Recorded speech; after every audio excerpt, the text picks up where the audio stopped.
This has been the most wildly contradictory and uneven book that I've read in at least the last few years, and I still don't really know what to make of it. So let's talk about Eleanor Catton's Burnham Wood. The book follows an environmental activist group that calls itself Burnham Wood. They're sort of guerrilla gardeners and they set up on a large estate.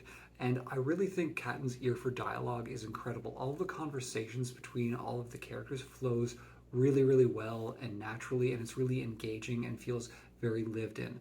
By contrast, all of the prose is very refined and almost a bit stilted, like you're being lectured by a British schoolmarm. Particularly in the first half, it definitely just brings the momentum to a standstill and really contrasts with the really natural dialogue. All of these descriptions using a lot of thesaurus words and just a really refined language which doesn't really sit with the characters or with the flow of a novel. Speaking of the characters, a lot of the protagonists are these sort of white middle class activists, and I think a lot of the nuances of the guilt, the hypocrisy, a lot of the hope in these activist groups is really nuanced and well portrayed, and all of the characters feel pretty good because you've all known people, if you've been in these circles, that embody all of these characteristics.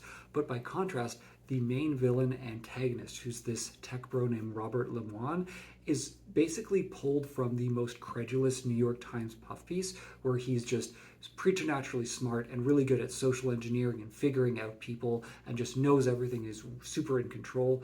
It just doesn't feel like anything that we know about tech bros. It feels like what people used to think maybe Elon Musk or Peter Thiel were a decade ago, though anyone paying attention would have known that they are just tremendous losers who lucked into their money or have particularly good sets at a small thing. They're not these ubermensch. And I think that this contrast between these nuanced sort of lefty characters and this really weird ubermensch tech bro protagonist just feels completely contradictory and doesn't make sense at all, and just feels like it's pulled from a mediocre Hollywood thriller. And that brings us to the plotting, where the first half is this interesting but really almost stilted character portrait of all these people. But in the latter part of the novel, it moves into a Hollywood thriller where everything's very fast paced and the prose finally livens up a little bit, but it just is full of twists and turns and wants to be exciting while sort of losing a lot of its intellectual energy, culminating in an ending which feels like a really bad dream sequence of just how you would end it